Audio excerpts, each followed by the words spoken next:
Ons sondagskool gaan ons net so 'n bietjie verlaat vanoggend. Hulle het gesê hulle gaan nie raas nie, maar hulle sal iewers daar buite wees. Ons is dankbaar vir ons sondagskool. Ons is dankbaar vir ons jong mense op 'n Sondag aand. Dat hulle uitverkies is en dat hulle nog wil kom na die huis van die Here om hom te loof en te prys. En te weet hoe nodig het hulle hom. Ons is besig om te gesels oor die boek van Sefanja. En ek dink daar's baie mense wat die boek dalk al gelees het en hom nie so mooi verstaan het nie. En ek dank die Here vir wysheid en insig dat hy my kan help sodat ons dit kan oopbreek en sodat ons dit kan verstaan.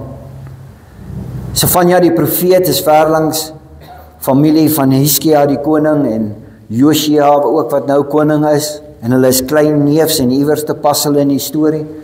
Maar God gebruik vir Sefanja om 'n boodskap te bring aan die volk van Israel. Die profeet het opgestaan en gesê, dit is wat God sê. En dan het hy hulle gewaarsku. En God het vir hulle met hulle gepraat, want hy het gesien wat is besig om te gebeur. God sien wat is besig om te gebeur in my en jou lewe. En partymal gebruik hy 'n boodskap soos Sefanja om met tot ons te spreek en vir ons te sê, hey, ek is 'n heilige en 'n regverdige God, jy moet verstaan wie ek is. Omdat ek heilig is, kan ek nie sonde verdra nie. Omdat ek regverdig is, gaan ek sonde straf. Dis wie hy is. En dan, voordat hy die oordeel wil bring, en daar's 'n oordeelsdag wat kom, dan sê hy vir jou, luister, wil jy nie bekeer nie, wil jy nie my genade vat nie, wil jy nie terugdraai na my toe, sodat ek jou kan red nie. Dis die liefde en die genade van 'n God. Ek wil nie hê jy moet verlore gaan nie, ek wil hê jy moet die ewige lewe hê, ek wil hê jy moet eendag vir altyd en vir ewig saam met my wees. Dit is wat Sefanja ons leer. En in die eerste gedeelte waarna ons gekyk het, het hy gepraat oor die stam van Juda.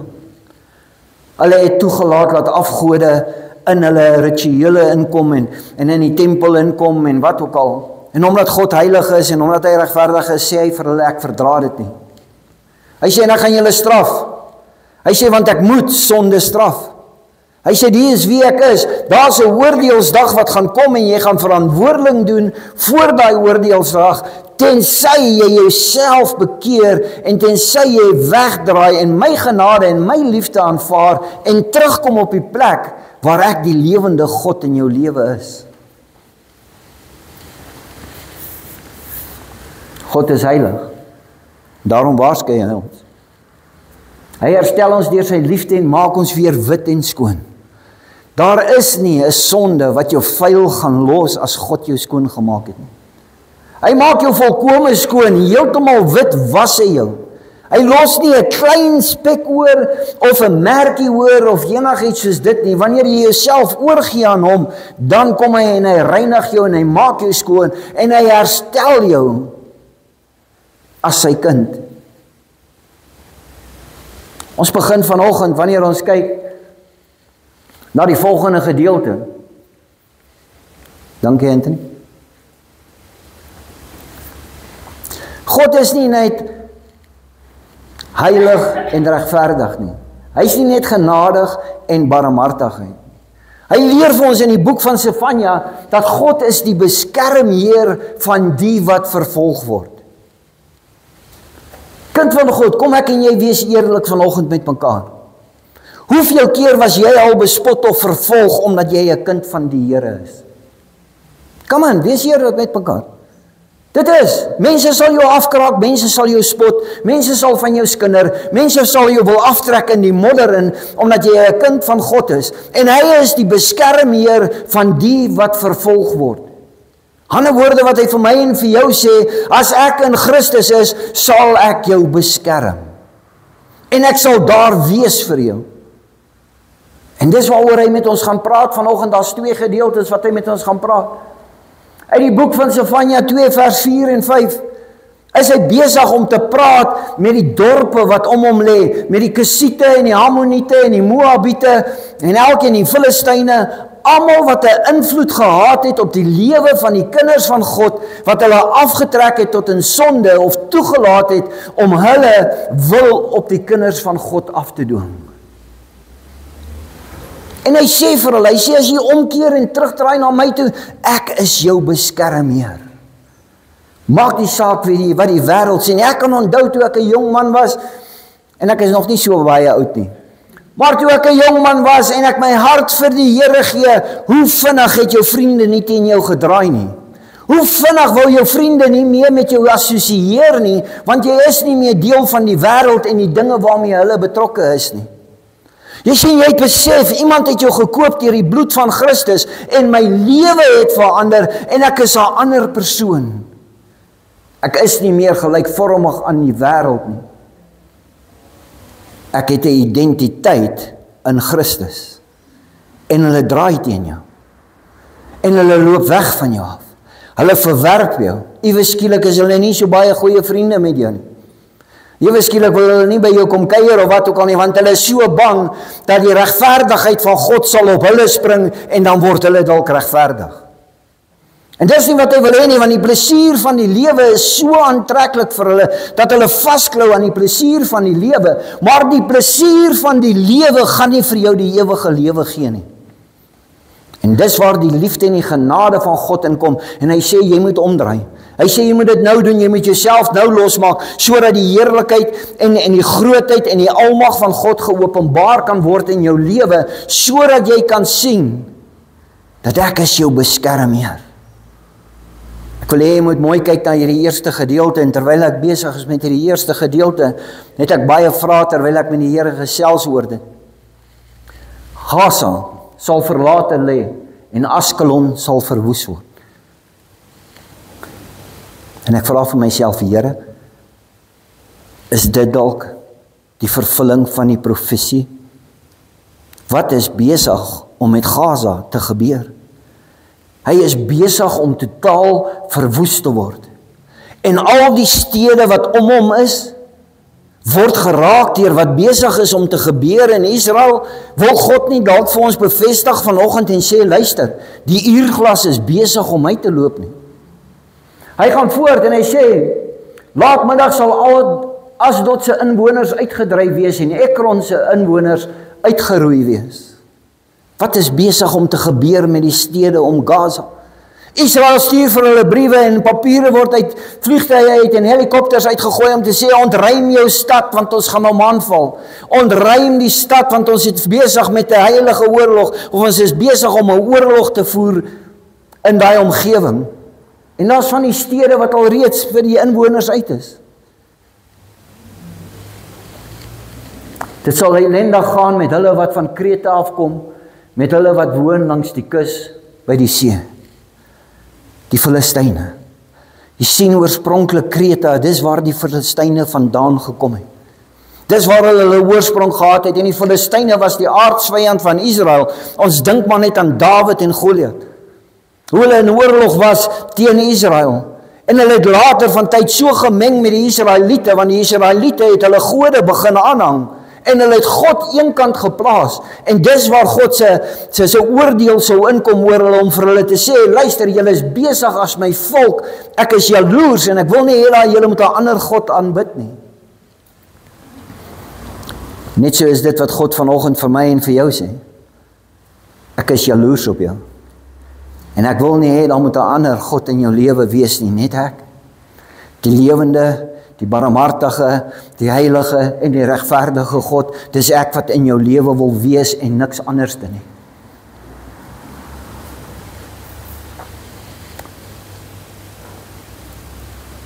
Vers 8 en 10 en 11, ek het gehoor hoe Moab verkleinerend praat en hoe die Ammoniete die spot dryf. Hulle het my volk verneder en hulle grondgebied bedreig. Dis wat hulle kry in ruil vir hulle verwaandheid, want hulle het my volk verkleineer en beledig, sê die Here, die Almagtige. Vir hulle sal die Here 'n verskrikking wees, want al die gode in die land vernietig hy. Mense uit alle dele van die wêreld, elkeen in hulle eie land, sal voor hom neerbuig en hom aanbid. Kesiete, sê die Here, ook julle sal ek doodmaak met my swaard. In die begin, in die eerste gedeelte van Sefanja, praat hy oor Juda, en hy sê vir Juda, hy sê, luister, julle is my volk, julle is die mense wat ek lief is, maar as julle voortgaan met die verkeerde dinge, is daar 'n oordeel oor julle wat kom, en nou praat hy oor al die lande, vir wie hy ook 'n oordeel gaan plaas. God wil hê ek en jy moet verstaan, dat almal geoordeel sal word volgens die werke en volgens alles wat ons gedoen het op hierdie aarde. Nie net die ongelowiges nie, nie net die moslim of die hindoe nie, maar elkeen sal geoordeel word en verantwoording moet doen eendag voor God. Juda wat sy volk was, Jerusalem wat hy uitverkies het, almal van hulle gaan eendag verantwoording moes doen as hulle nie omdraai en tot inkeer kom nie. Hy sal die lande in die noorde tref. Assirië sal hy vernietig en Nineve 'n verlate plek maak, dors soos in die woestyn. Dit is die lot van hierdie stad wat so sorgvry woon. Nineve. Is dit nie wat hulle gesê het nie, kyk na ons stad, daar is nie 'n stad soos ons nie. Wie sal ons stad ooit kan vernietig? Nineve in die wêreld het die stad geroem en gesê, daar is 'n stad soos hierdie een nie. Maar kyk, dit het 'n puinhoop geword en lê 'n leeplek vir wilde diere. Verbygangers sal fluit van verbasing, hulle hande in ongeloof saamslaan. Nineve het gedink, ek het God nie nodig nie. Partymal dink ons as kinders van God, luister, ek het God nie nodig nie. Ek wil vir jou sê, God sal alles in pyn laat lê eendag voor jou, as jy aanhou om jou hart te verhard en vir hom te sê, God, ek het jou nie nodig nie. Hy praat met ons deur hierdie boek, hy vertel vir ons van verwaandheid, hy vertel ook vir ons van arrogansie. Hy gaan net vir Jerusalem sê, maar julle het gedink, julle het my nie nodig nie. Ons het God nodig. Ek wil met die deel van my notas af.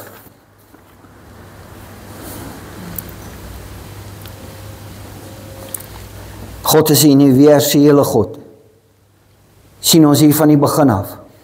Hy sal oordeel oor almal, of jy nou 'n kind van die Here is, of jy 'n ongelowige is, of jy 'n ander nasie is, of wat ook al, daar sal 'n hy's 'n universele God, en hy gaan almal oordeel volgens. Dat die Here oor ander nasies oordeel, is ook nie uniek aan Sefanja nie. In hierdie gedeelte kom die Filistyne aan die beurt. Die vreemde nasies is van die gebeurtenisse op die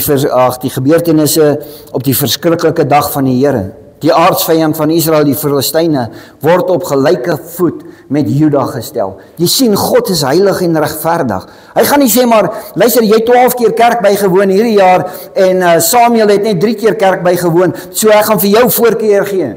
Hy sê nee. Hy sê, Juda, die volk wat ek uit Egipte land uitgelei het, die volk aan wie ek myself geopenbaar het as die almagtige God wat vir hulle sal sien, sal dieselfde pad stap as die Filistyne, want ek is regverdig en ek sal oordeel oor elkeen wat daar is. Niemand sal dit vryspring nie. Hy sê, dit is jammer as die onderskeid tussen gelowiges en ongelowiges nie meer gesien kan word nie. Wanneer ons by mekaar kom en ons kan nie sien wat is die onderskeid tussen 'n gelowige nie, want ons het ons hart verhard en ons het omgedraai en God is nie meer deel van ons lewe nie en ons is gelykvormig aan die wêreld en dit. Hy sê vanoggend vir my en vir jou, en dis 'n waarskuwing vir ons, dat luister, ek gaan vir jou ook oordeel soos ek die ongelowige gaan oordeel. Want ek kan geen verskil meer in jou sien nie. Ek kan nie sien dat jy anderste is nie, ek kan nie sien dat ek die koning van jou hart is nie, ek kan nie sien dat ek is die een vir wie jy buig en vir wie jy aanbid nie. Het is jammer as die Here se oordeel sy eie volk sommer maar net met die heidense nasies gelykstel, omdat hulle nie anders te lewe as die heidense nasies nie. Jesus praat in Matteus 5 vers 13. En hy sê vir die gelowiges, hy sê, jy is die sout van die aarde. Hy sê, jy is die een wat die verskil kan maak. Lewe ek en jy vandag, waarom mense kan sien, daar is 'n verskil in ons lewe? Lewe ek en jy vandag of ons uitverkoop is vir God? As ons nie is nie, dan waarsku hy vir ons, net soos ek daai ongelowige gaan oordeel, eendag gaan jy ook voor my staan. En ek kan nie 'n onderskeid tref nie, ek kan nie 'n verskil maak, die sonde is sonde, en ek gaan straf, want ek is heilig en ek is regverdig. Maar ek is barmhartig en ek is genadelik, daarom gee ek jou 'n kans, daarom preek ek, laat ek mense preek hierdie boodskappe, sodat jy jou lewe kan verander en die ewige lewe kan beerwe. Dit breek God se hart as ons sê ons is kinders van die Here, maar ons doen soveel skade aan sy naam. Ons wil sê op sosiale media, prys die Here en is 'n wonderlike diens, maar net daarna dan bevloek ons daai ou wat nie gestop het by die stopstraat of by die sirkel by Green Hill Sirkel nie. God kan nie die onderskeid tref tussen die gelowige en die ongelowige nie, want ons lyk almal dieselfde. En hy waarsku vir ons, hy sê, maar ek sal julle straf.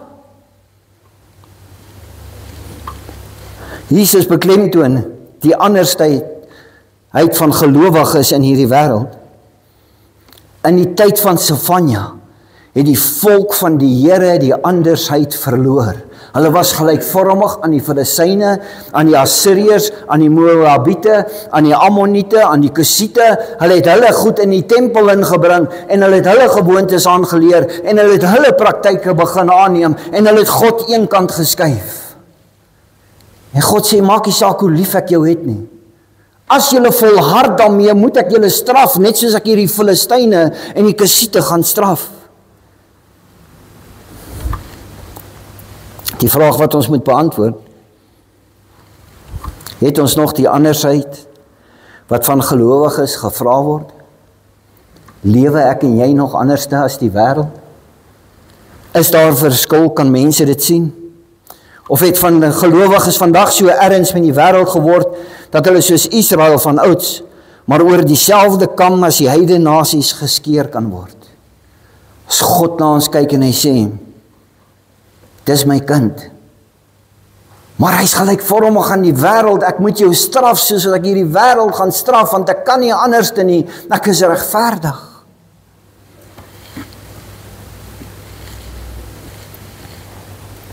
Hy vertel vir my en vir jou in Sefanja 2 vers 6 tot 7, wat gebeur wanneer ek en jy omkeer, wanneer ek en jy ons harte verander, en wanneer ons toelaat, daar waar ons gestruikel het om terug te keer na God toe. Want hy is jou beskermheer, hy sê, wanneer jy terugdraai, gaan ek jou beskerm. Daar is al baie maal gevra en vrae gevra, wanneer dinge gebeur in die lewe van mense, en dan vra hulle, maar waar is God? God is nog altyd daar. Waar is jou verhouding met God? Waar is jou lewe in verhouding met God? Is jy anders? Of is jy maar net deel van die wêreld en gelykvormig aan die wêreld en soos die wêreld? Dan kan God nie 'n onderskeid tref nie. Hy sê die kusgebied sal 'n weiveld wees. Hy sê vir my en vir jou, wanneer jy omdraai, dit is wat gaan gebeur. 'n kampplek vir herders en 'n skuiling vir skape. Dit sal ook 'n weiplek wees vir die oorblyfsel van Juda. Jy sien, daar's mense wat sal kies om nie terug te keer na God toe nie. Maar hy sê daar sal 'n oorblyfsel wees van hulle wat tot insig gekom het, wat my naam sal uitdra en wat my sal groot maak, en dis vir hulle wat ek weiveld en skuiling sal gee. In die aand sal die huise van Askelon, hulle vyande, hulle rusplekke wees. Hy draai om, dit wat die vyand was, draai om tot eer van die kinders van die Here. Want hy is die beskermheer van die regverdige. Die Here, hulle God, sal vir hulle sorg en hulle weer voorspoedig maak. Hy sê, as jy afgedwaal het en dinge het verkeerd gegaan in jou lewe, en jy draai om en jy kom terug, ek sal alles weer vir jou voorspoedig maak. Ek sal weer my guns en my goedheid oor jou uitstort. Ek sal weer toelaat dat my goedheid en die guns saam met jou sal wees.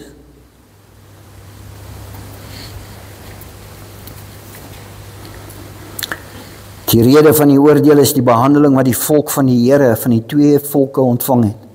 Hy praat van Moab en Ammon. Hy praat met hulle, Moab en Ammon, wat ander gelowiges vervolg. En jy dink dit gebeur net buitekant die kerk, dit gebeur nie buitekant die kerk nie, dit gebeur binne in die kerk, dat mede-gelowiges mekaar vervolg. En wanneer ek praat van vervolg, is dit nie fisies doodmaak of letsels aan jou bring nie, maar dis die woorde wat mense gebruik om 'n ander gelowige af te kraak.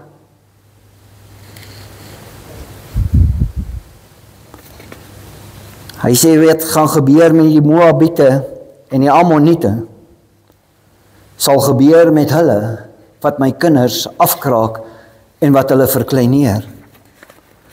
Behalwe vir 'n verkleinerende en 'n arrogante manier van praat, het Moab en Amon ook deel van die grondgebied gevat van Juda. Jy sien hierdie Moabiete en die Amoniete het gedink dat hulle is hoog verbo Jewe, bo God, omdat hulle 'n sterk nasie was. So hulle het die grondgebied van Juda ingekom, dan het hulle oeste geplunder, hulle het gevat wat hulle wil hê van dit af, en hulle het gedink dit is okay. Hulle het hulle misreken, want dis die kinders van God. Hulle wat teen jou praat en hulle wat jou wil vervolg, hulle misreken hulle self, want jy behoort aan God. Weet hulle van dit wat hulle besig is om te doen, omdat hulle praat teen die kind van God?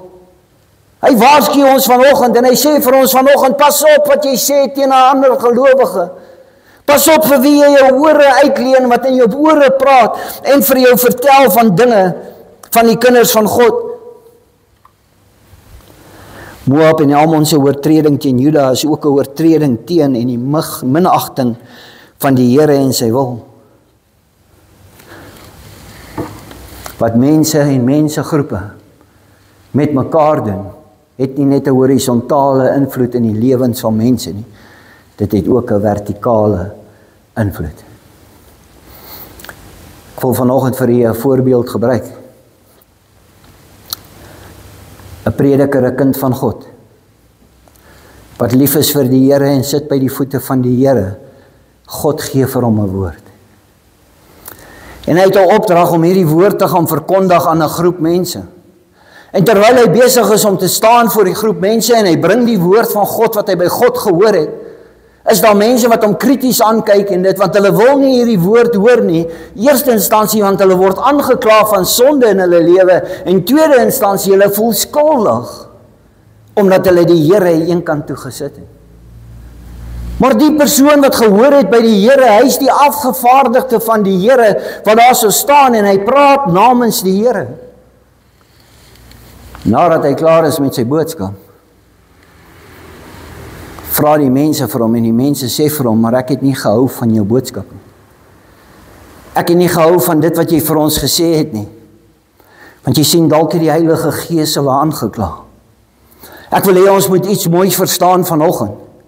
Die gesalfde van die Here wat die boodskap gekry het en wat dit oorgedra het, as hy regtig gehoor het by die Here en dis die boodskap in sy hart en die oortuiging en hy het dit oorgedra aan daai mense en daai mense minag die woord wat hy gebring het omdat dit hulle skuldig laat voel het hulle ook minagting teen God.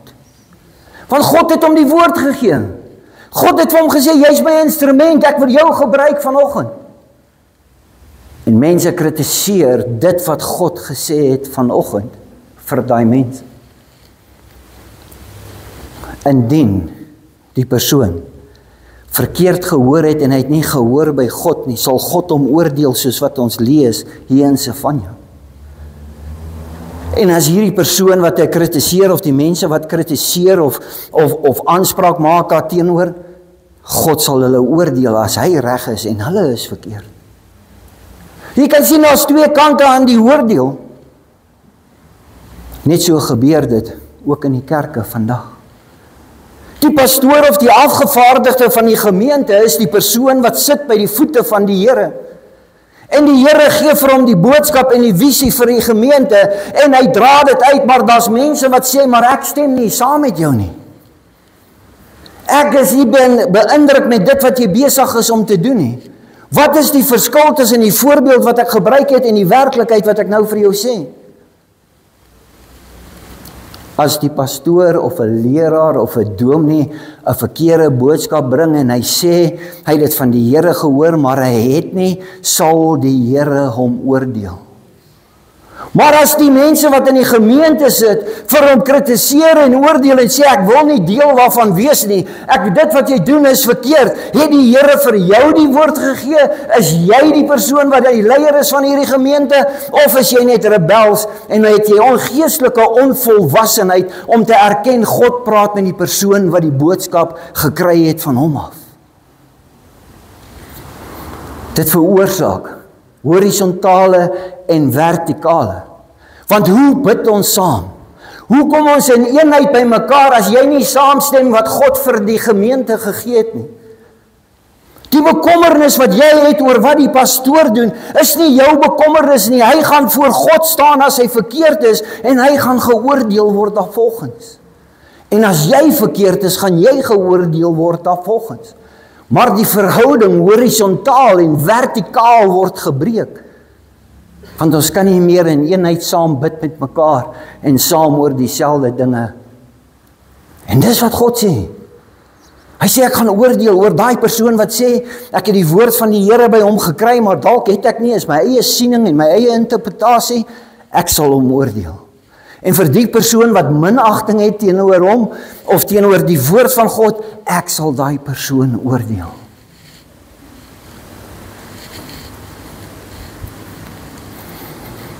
Uit elke hoek van die lewe word die kinders van God aangeval. En dis waar die Here vanoggend vir my en vir jou sê, wanneer jy aangeval word, en jy in regverdigheid voor my lewe sal ek jou beskerm. As daai persoon wat jy jou gekritiseer het en gesê het, ek wou nie daai woord gehoor het en daai woord is verkeerd, God sê ek sal jou beskerm want jy het by my gehoor en ek het die woord vir jou gegee.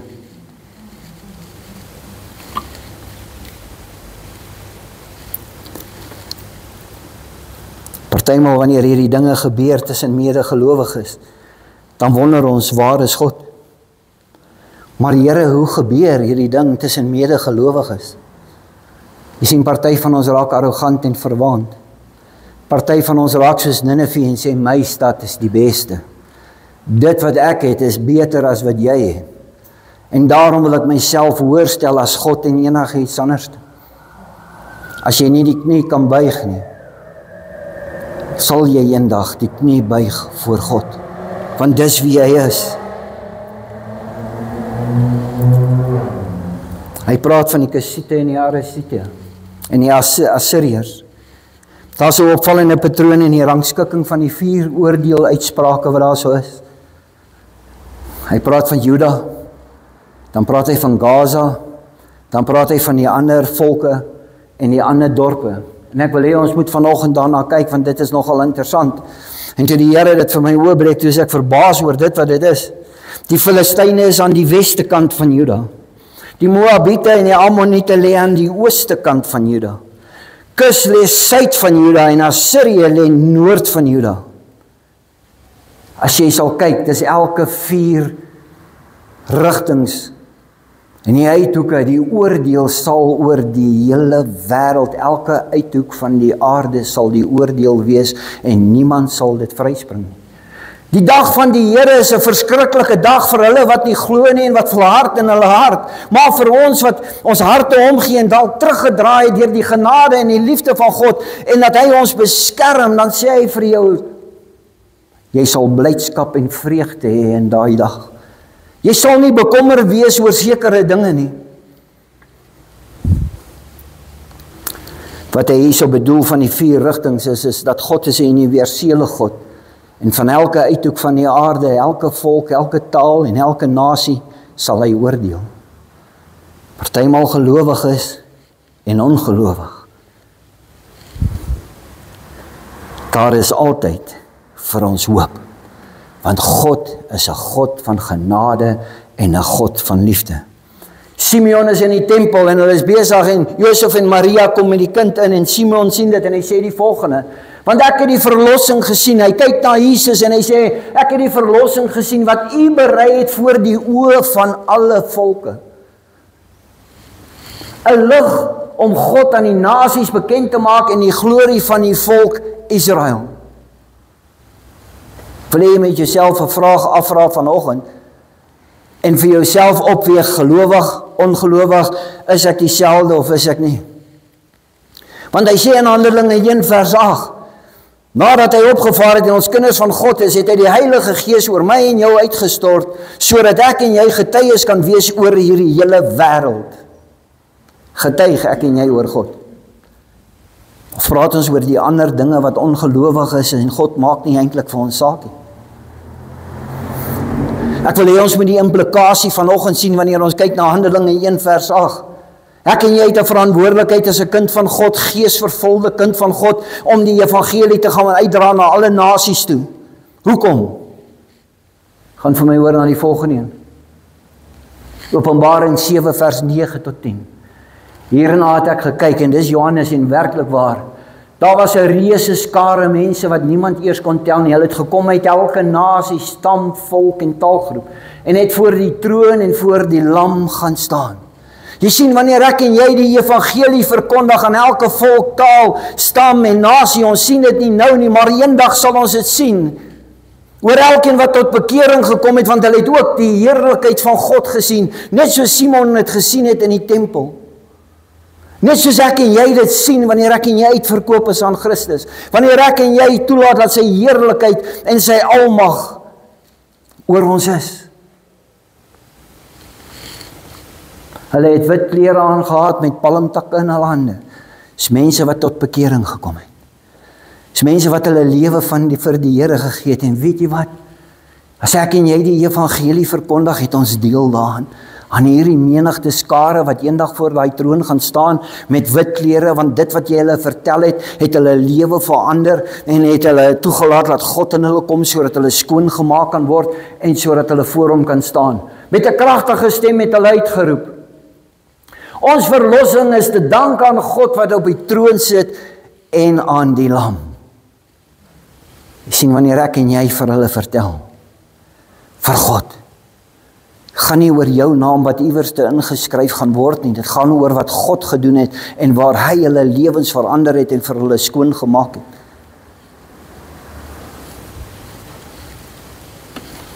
Uit die herstel, na bekering, is daar blydskap. Nadat hy jou omstandighede vir jou omgedraai het, is daar blydskap in jou lewe. En ek wil dit vanoggend vir jou gee, dis wat die Here sê, daar is blydskap in jou lewe.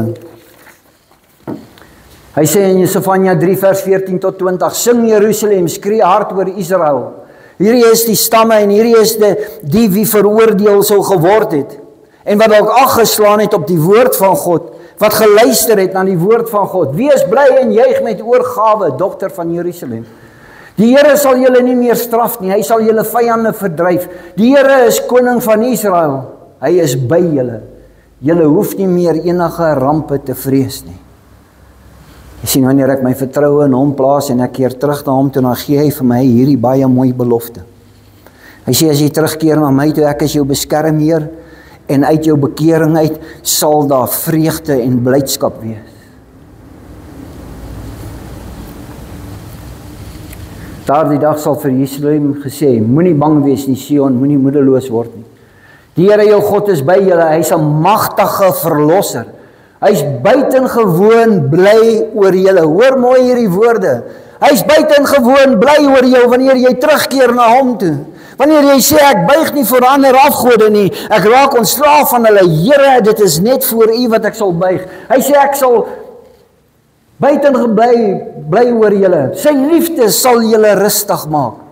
Met uitroepe van vreugde sal hy oor jou jubel. Wow, dink net daar so aan, wanneer jy jou lewe weer opnuut vir God gee en jy draai terug na hom toe, dan sê hy, ek gaan juig en ek gaan jubel en ek gaan sing oor jou. Want ek is bly, jy's hier.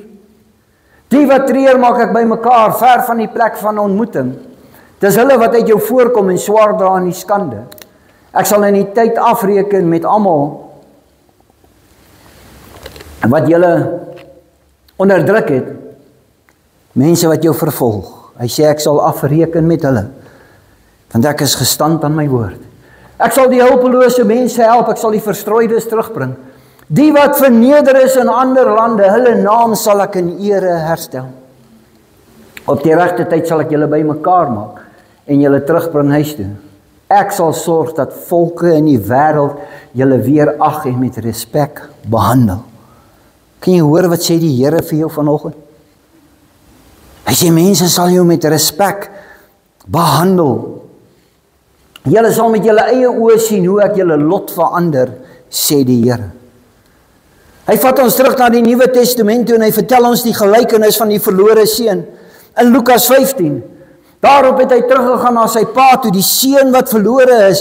Dit is soos wat hier gebeur het, hulle is verlore, hulle het afgode in hulle lewe gehad, en hulle besef, God is besig met ons te praat. Hy is heilig en hy is regverdig, en hy gaan sonde straf, en daar gaan 'n oordeel wees, maar hy gee my 'n geleentheid om te bekeer en terug te gaan na hom toe.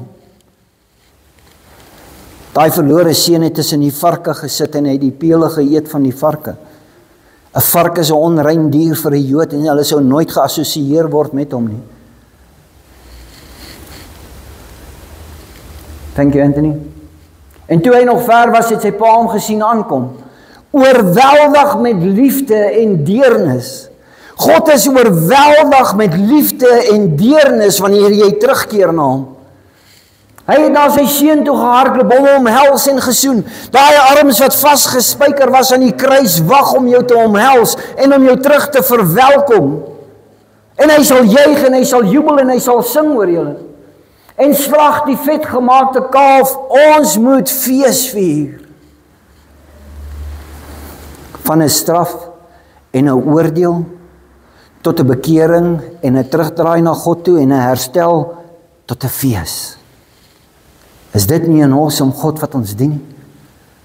Is dit nie 'n God wat vir my en vir jou wil sê, luister man, ek wil nie hê jy moet verlore gaan nie.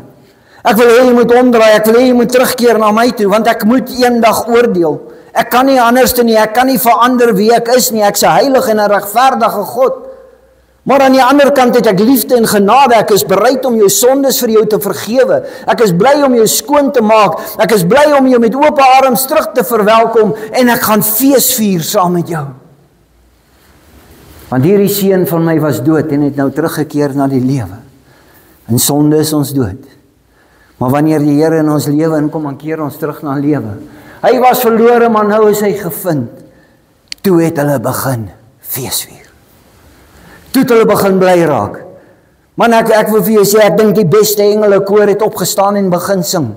Ek weet nie wat hulle gesing het nie, maar ek wil vir jou sê, dis nie 'n tragiese of 'n tranentrekker lied nie, dis 'n vrolike lied, want ja, wanneer jy feesvier, is dinge vrolik. En in die hemel word daar gejuig en gejubel as gevolg van mense wat aggeslaan het op hierdie woord van Sefanja. Ek sluit af vanoggend. Gelowiges en die wat tot bekering gekom het, kan vrolik en bly wees. Want daar is nie meer vir jou 'n oordeel nie. Daar het 'n einde aan die straf van die Here gekom. Toe jy jouself bekeer het, toe sê hy, daar is hy.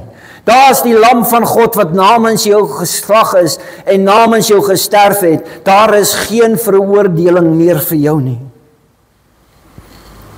Waar daar vroeër opstand was teen sy koningskap, is die erkenning van die Here as die koning rede tot lof van God. Toe jy in rebellie was teen hom, en nou het jy hom die koning van jou lewe gemaak. Dit bring lof en eer aan God, nie omdat jy so goed is nie, omdat hy jou lewe verander het en hy ingestap het in jou lewe.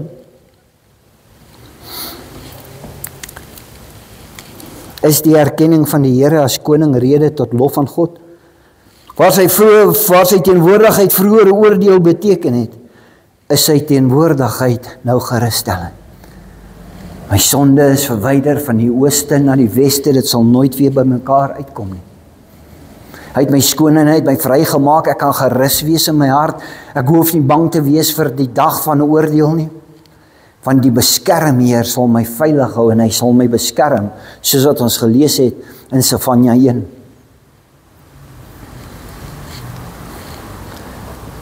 Waar staan jy in kontras? Staan ek aan die kant van 'n oordeel of aan die kant van 'n nuwe begin? En dis 'n keuse wat jy moet maak. Dis 'n keuse in jou lewe. Vers 9 sê, dan sal ek die volke suiwer taal gee, sodat hulle almal die Here aanroep en hom saam aanbid.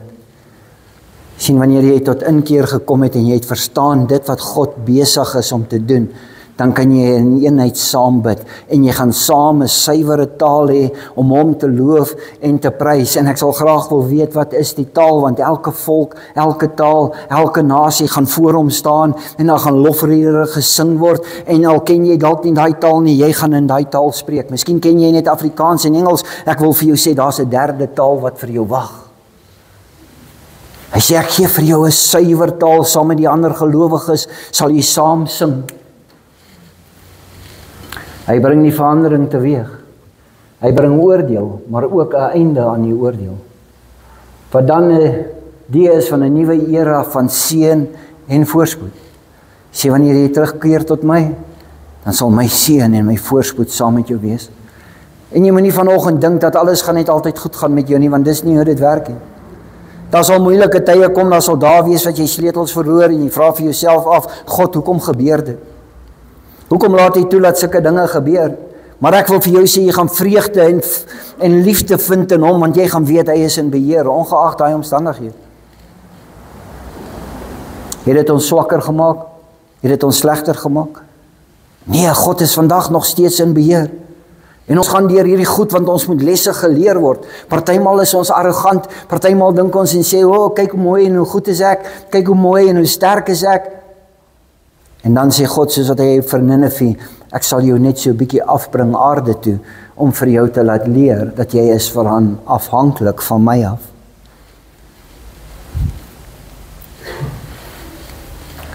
Waar die Here vroeër die veroordelende God was, is hy nou buitengewoon bly oor julle. Hy's bly oor ons. Sy liefde sal julle rustig maak met uitroepe van blydskap, vreugde sal hy oor julle jubel. God se liefde is groter as sy woede oor sonde. God red eerder as om te oordeel. Partymal gee ons hom nie 'n keuse nie, en moet hy ons oordeel. Jy sien, ek en jy gee hom nie die keuse nie, want ek en jy besluit dit wat ons wil doen in ons hart.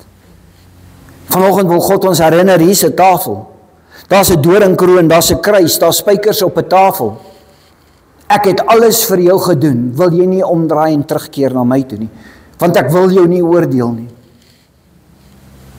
Ek wil sing en ek wil dans en ek wil juig en ek wil jubel oor jou. Ek wil fees vier omdat jy my kind is. Ek wil jou in ere herstel, ek wil jou omhels, ek wil jou soen, ek wil jou vashou, ek wil jou vertel, jy is waardevol. Die wêreld sê jy's nie waardevol nie, jy's ongeliefd. Hy sê ek wil vir jou sê jy's vrygekoop en jy's geliefd.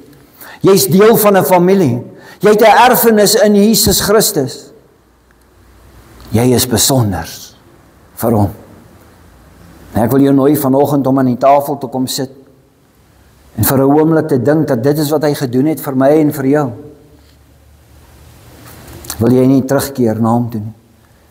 Wil jy nie omdraai na hom toe en laat hy weer jou God wees en jy 'n kind of 'n volk vir hom sal wees nie?